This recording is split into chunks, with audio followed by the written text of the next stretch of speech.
Okay, I don't think I've had it this short since I was 8 years old. I think I'll wash it up first. Hey, in the comments, let me know what you think. And with that, we'll get started on the clock.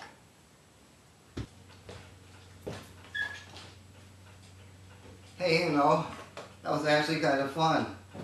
Maybe you ought to try it someday. No, wait, you might scalp yourself. Guess what? Here's the clock, as if you couldn't guess. It's really, really unique. The way it comes apart in this particular one is that the top lifts up and it's screwed to the back. Of course, right now it's not screwed in, so I can take it off. And the top comes off this way.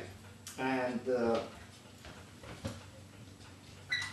as for the rest of it, all we have to do is turn it around so that you can see the inside of it. And let me just bring the camera up closer so you can get a closer look and I can explain something about it. Now here are the two original batteries that once ran the clock. They're each 1.5 volts each, which it's still in my mind, doing it the old-fashioned way of adding, adds up to 3 volts. So I achieved the same thing by going to the Radio Shack, and rather than going to some clock specialty place and getting a specialty converter for about $1.25, I got something for 3 volts right there and hitched it up and got the thing going after all these special opinions, which I'll tell you about in a second. Basically what happens is this. The clock has the power stored in it, and it's all in the capacitor right there. And what gives it the time are these two weights. In other words, they exert pressure on the gears, and as this ticks back and forth, and you'll see it with the pendulum in a second, those weights will travel down toward the bottom. When it gets to a certain point at the bottom, a contact is made and the weight will flip up very, very quickly as the other weight descends. And the cycle goes on over and over and over again. Very, very remarkable clock. Maybe you can see a little bit of the inside this way. I almost wish I had this apart and hadn't put it back in the case, but I don't want to take it out right now. All right, now for the incredible story. I find this clock just a little over 2 weeks ago in a tag sale. Really reasonable, and I'm delighted to get it. It fascinates me. And naturally, these old batteries are not working the clock, and the pendulum is broken. That pendulum and the hook is being repaired right now by a jeweler, because that's beyond my expertise in knowing how to do it. It looks like it needs a hypodermic needle or something drilled to go through a couple of things. So a jeweler can do that.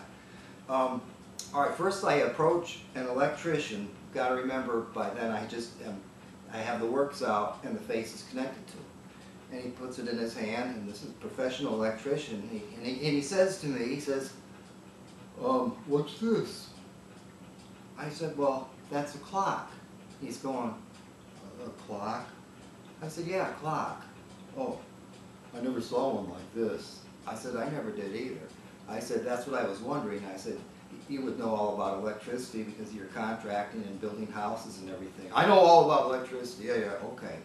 I said, "Well, maybe you can give me your expertise, sir. What do you think might be wrong why contacts aren't being made?" He says, "I can't tell you that." So why? "I don't know anything about this kind of stuff." "Oh, okay." That was the end of the expert. Now, really, this has to be basic electricity. And the genius didn't know. Couldn't even venture a guess, and besides that, he didn't know it was a clock. I think most of you people out there, you would know it's a clock.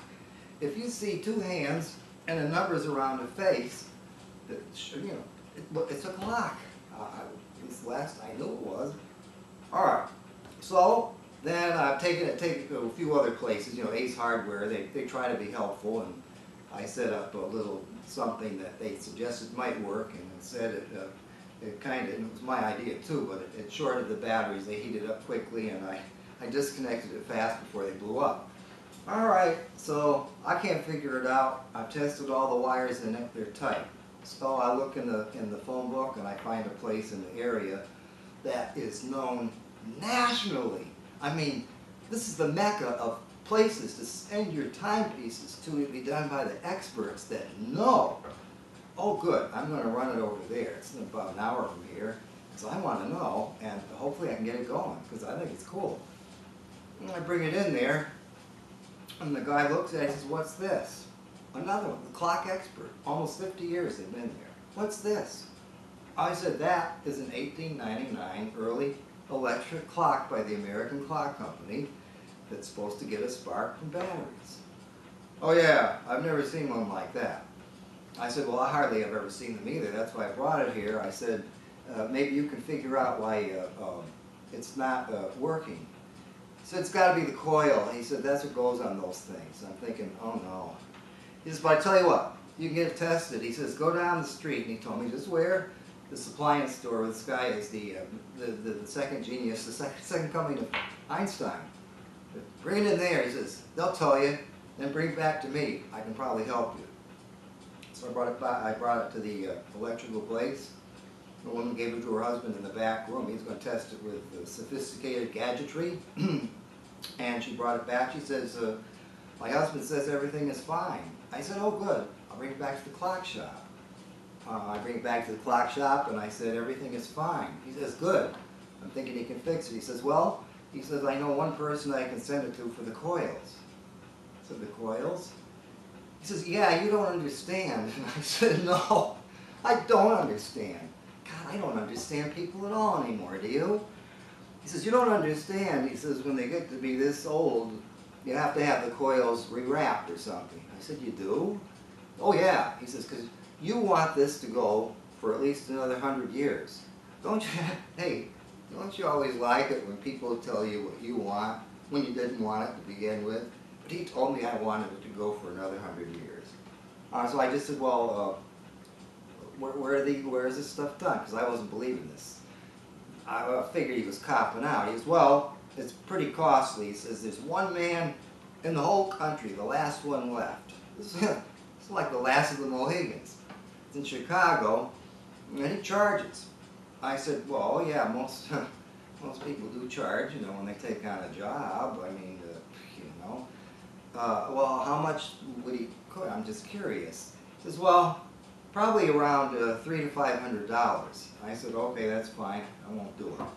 So I mess around with this thing, frustrated, because first of all, people have a hard time figuring out that this is a clock. And second of all, nobody seems to know what they're doing, even though they're advertised as experts. I'm not the expert. Hey, I finally figured it out. This is how it was done. Now those old wires were cloth covered.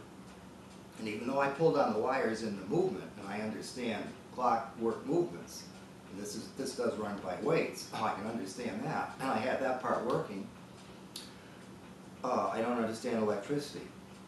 But I do understand if I pull on wires and one of them's loose that it's not making contact. Here's where I got fooled. One of the wires had broken loose, but it was still being held in place because the cloth had been screwed into place. So it was hanging on by the cloth. As soon as I found that, I hooked it up so the wire made contact, and wham, the clock took right off. So the heck with, you know, what is it? $300 to $500 long coils, do it yourself. And with that, why don't we take a look at how this thing really works with my improvised pendulum? And I think it's quite fascinating, and you might enjoy seeing something like this. And now, of course, you see the clock ticking with the improvised pendulum I have temporarily on it, and interestingly enough, it went for a full 12 hours and is only off by about 3 minutes. Now you can see this weight right here is lower than the other weight, so all of a sudden you're going to see that kick up and go to the fly up to the top, which will make sure that there's enough energy to keep the clock running. Happened so fast you wouldn't be there.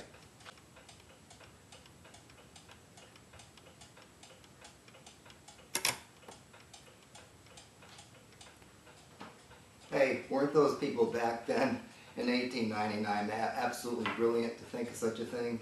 I hope you've enjoyed this video, and with that, I wish you all a happy day and a nice week. And what should I do next? Oh yeah, turn off the camera so I don't drain the battery. Bye now. Let me just get this thing off.